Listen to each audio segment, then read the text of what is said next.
Hallo ihr Leseratten! Heute gibt es einen neuen super großen Test von mir, und zwar lese ich sehr gerne Kindle-Bücher und ich lese auch sehr gerne mal englische Bücher zwischendurch. Aber ich muss sagen, mein Englisch ist nicht das Beste und für den Kindle gibt es ja die Funktion, die Wörterbuchfunktion. Deswegen habe ich jetzt mit dem Kindle auch angefangen, englische Bücher zu lesen, weil es so einfach ist mit dieser schnellen Wörterbuchfunktion, das werde ich euch gleich zeigen. Und da gibt es auf Amazon diverse Anbieter, die Englisch-Deutsch Wörterbücher für den Kindle anbieten. Die liegen zwischen, ich weiß jetzt nicht genau, zwischen 2 und 6 Euro, sowas. Und da hatte ich mir eins gekauft, mit dem war ich total unzufrieden und habe mir ein weiteres gekauft, das viel besser war, und deshalb habe ich mir gedacht, ich mache jetzt für euch den großen Kindle-Wörterbuch-Test, damit ihr seht, was die Unterschiede zwischen den Wörterbüchern sind, die es da gibt, wie sie aussehen, wenn man das abruft und welche Wörter dann vorhanden sind, wie das bei dem einen aussieht, wie das bei dem nächsten aussieht. Und genau, und das ist mein Kindle. Und das Buch, das ich momentan lese, das ist das hier, 12 Years a Slave. War ja gerade im Kino oder läuft auch noch. Und natürlich hatte ich dann Lust, dieses Buch auch zu lesen, weil alle so geschwärmt haben von diesem Buch.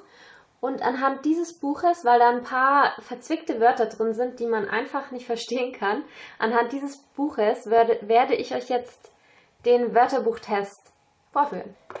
Wenn ihr bei Amazon Kindle Englisch-Deutsch Wörterbuch eingebt, dann bekommt ihr eine lange Liste mit diversen Wörterbüchern. Und ich habe da ein bisschen rumgestöbert, habe Bewertungen gelesen und habe mir 3 ausgesucht, die ich mir gekauft habe und die ich jetzt mit euch testen will. Und zwar ist das zum ersten dieses hier, Englisch-Deutsch Wörterbuch Quick and Easy. Das nächste Wörterbuch verspricht 400.000 Einträge, ist 4 Cent teurer. Und das dritte im Test ist das Englisch-Deutsch mit 310.000 Einträgen. Das ist das billigste im Rennen. Und jetzt wollen wir mal sehen, was diese Wörterbücher zu bieten haben. Wenn ich den Kindle einschalte, komme ich zuerst in meine Bücherübersicht. Um zu den Wörterbüchern zu gelangen, gehe ich hier auf den Menüknopf, gehe auf Einstellungen, muss auf die zweite Seite blättern und komme dann hier zu den Wörterbüchern. Kindle hat auch standardmäßig schon ein Englisch-Wörterbuch drauf, das auch ganz gut ist, allerdings nicht annähernd alle Wörter enthält, die man so braucht. Ich wähle hier Englisch und kann dann hier mein Standardwörterbuch ändern. Ich habe jetzt hier mehrere drauf, unter anderem die 3, die ich mit euch testen will. Dieses, dieses und dieses. Wenn ich jetzt mein Standardwörterbuch ändern will, dann gehe ich eben hier rein, wähle einfach eins aus und drücke OK. Zuerst testen wir das Quick and Easy Wörterbuch. Das verspricht, den Lesefluss nicht zu unterbrechen, mega schnell die Information zu geben, und zwar ohne unnützige Konjugationen oder überflüssige Wörter oder doppelte Wörter, die man beim Lesen einfach nicht braucht. Man möchte einfach nur schnell die Wortbedeutung nachschauen. Und das verspricht dieses Wörterbuch einzuhalten. Jetzt gehe ich wieder auf meinen Home-Bildschirm und suche mir mein englisches Buch raus. Und zwar ist das 12 Years a Slave. Ein wunderschönes Buch, das allerdings an manchen Stellen nicht so einfach zu verstehen ist, außer man beherrscht Englisch wirklich sehr gut. Das ist bei mir nicht der Fall. Ich muss öfters mal Wörter nachschauen, weil ich mir einfach nicht sicher bin oder weil ich es gerade einfach nicht verstehe. Und dafür das Wörterbuch. Jetzt habe ich mir ein paar Wörter rausgesucht, die, finde ich, einfach besonders doof sind oder besonders schwer zu verstehen sind. Und die möchte ich euch jetzt zeigen, dass die Übersetzung da drin ist. Dazu gehe ich hier auf mein Menü, sage in diesem Buch suchen und suche mir genau das Wort raus, und zwar zuerst Butcherdom.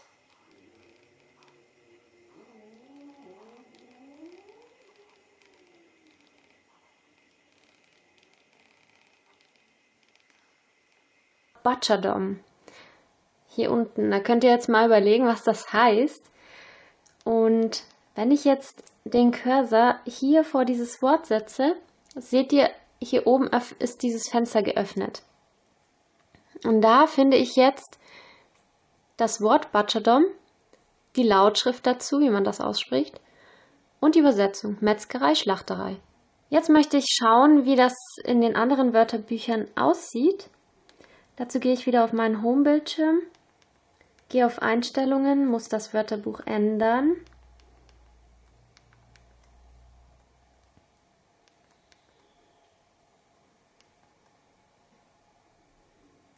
Und wähle jetzt das große Wörterbuch. Das verspricht 310.000 Schlagwörter. Hört sich ja im ersten Moment recht viel an. Schauen wir mal, ob es halten kann, was es verspricht. Ich gehe wieder in mein Buch rein. Ich suche mir dann wieder das Wort. Das ist jetzt etwas umständlich, aber weil ich die vergleichen will, muss ich ja dieselben Wörter nehmen. Ich habe den Cursor vor dem Wort gesetzt. Ich zeige es euch nochmal. Hier ist der Cursor.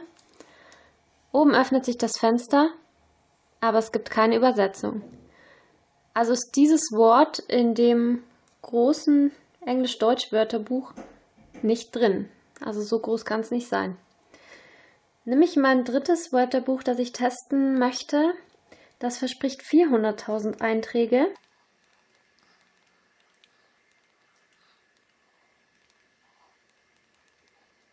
Verspricht 400.000. Jetzt schauen wir mal. Ich gehe wieder in mein Buch 12 Years a Slave und suche mir das Wort. Hier steht Butcherdom. Ich mache den Cursor da davor. Und auch hier keine Übersetzung.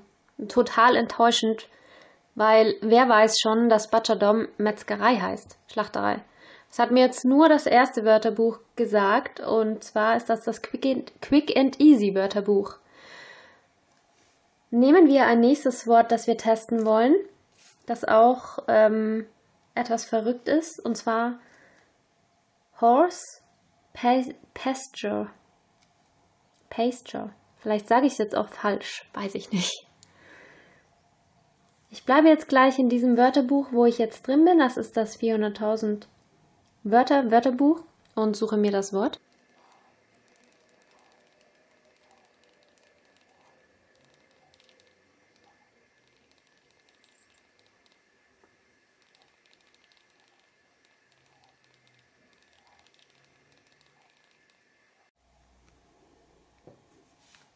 Mein nächstes Wort, das ich testen möchte, ist das Wort Horse Pasture.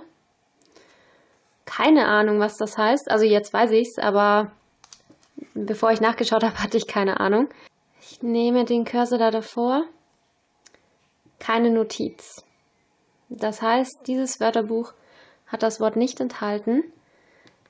Ich ändere mein Wörterbuch wieder.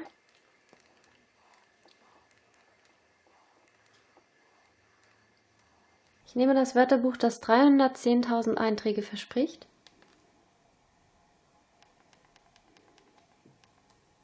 Gehe wieder in mein Buch rein. Hier ist das Wort. Und dann schaue ich wieder, was er mir angibt. Auch er findet keinen Eintrag. Sehr enttäuschend.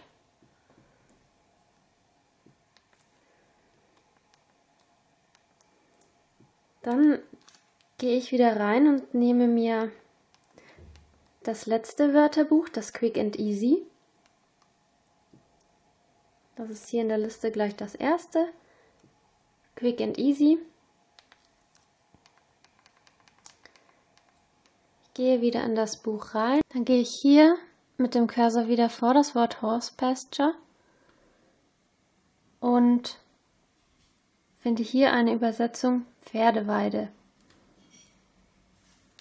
Das heißt, auch bei diesem Wort finden wir die Übersetzung nur im Quick and Easy Wörterbuch, was ich für die anderen zwei Wörterbücher sehr enttäuschend finde, ehrlich gesagt, weil Horse Pasture, wer weiß schon, standardmäßig, was das heißt. Das Wort gehört nicht zum Standardwortschatz. Das ist schon ein Spezialausdruck, den man einfach kennen muss oder eben die Übersetzung da dafür braucht. Und das ist dann sehr schade, wenn es nicht drin ist. Ich gehe wieder in das Quick and Easy Wörterbuch. Öffne das Buch und suche mir das nächste Wort. Nehmen wir noch ein letztes Wort. Ich wechsle noch einmal das Wörterbuch.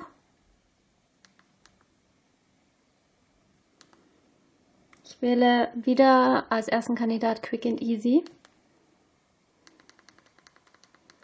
Gehe in mein Buch rein und suche mir ein Wort. Und zwar nehmen wir Flatwood.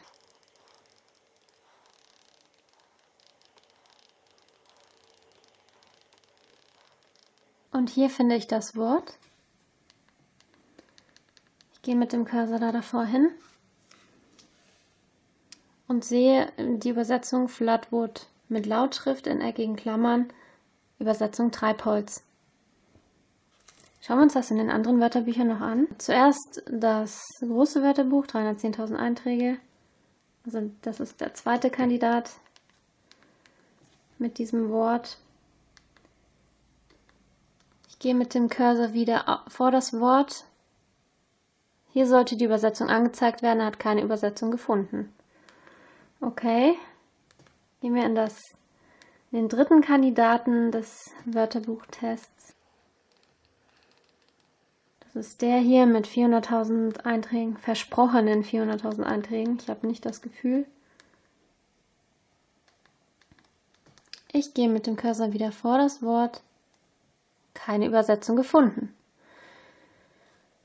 Ja, also auch dieses Wörterbuch hat das Wort Flatwood nicht enthalten. Zusammenfassend möchte ich sagen, dass die Wörterbücher, die ich getestet habe, sehr große Unterschiede aufgewiesen haben. Der Testsieger in meinem Test ist eindeutig das Wörterbuch Englisch-Deutsch-Wörterbuch für Kindle Quick and Easy, das es bei Amazon gibt. Die anderen Wörterbücher haben viele Wörter nicht enthalten, was mich beim Lesen des Buches sehr gestört hat. Deswegen habe ich das Video auch für euch gemacht, weil es einfach totale Unterschiede gibt. Zudem in den anderen Wörterbüchern sind schon Wörter drin, aber nur die Standardwörter. Wenn ihr jetzt ein Buch liest, so wie dieses hier, mit etwas anderen Wörtern oder spezielleren Wörtern, dann sind die nicht in den anderen Büchern enthalten, was das Lesen schwierig macht. Und die Wörter, die drin sind, sind teilweise so kompliziert beschrieben und mit doppelten Beschreibungen, dass es das Lesen nicht einfacher macht. Hier sind erstmal alle Wörter drin und ihr habt es gesehen, mit sehr kurzen Übersetzungen. Das heißt, auf einen Blick den Cursor davor setzen und auf einen Blick habt ihr die Übersetzung und könnt gemütlich weiterlesen. Also deswegen ist das Wörterbuch mein absoluter Testsieger und kriegt von mir eine super Kaufempfehlung. Ja, das war's jetzt von mir und von meinem Wörterbuchtest für den Kindle. Ich hoffe, der Test hat euch gefallen oder hat euch ein paar Anregungen und Inspirationen für die Wörterbücher gegeben und euch, ja, informiert, sagen wir es mal so. Das war mein Ziel, dass ich euch da informieren wollte, was es da für Unterschiede gibt, weil nicht jeder kauft sich ja 3 Wörterbücher und vergleicht die dann, aber ich bin da manchmal so und es hat mich einfach, wenn mich etwas nervt, dann möchte ich es ändern. Genau, so viel dazu. Dann wünsche ich euch noch einen schönen Tag und wenn euch das Video gefallen hat und ihr noch mehr solche Tests sehen wollt, lasst mir einen Daumen nach oben da und gerne auch einen Kommentar. Vielen Dank. Ciao, ciao.